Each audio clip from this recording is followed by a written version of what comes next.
How to enable grid lines in iPhone camera. Step 1. Head to your settings app, scroll down and tap on camera. That's where all camera tools and options are located. Step 2. Inside the camera settings, look for the toggle labeled grid. Just turn it on. This will overlay a 3x3 rule of third grid directly in your camera app. Step 3. Now, open the camera app.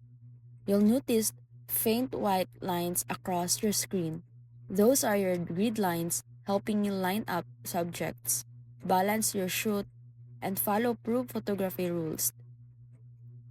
Grid lines help you use the rule of thirds, a composition technique that places your subject off center for a more dynamic and natural photo. They also help to keep horizons straight and avoid awkward tilts. So that's it.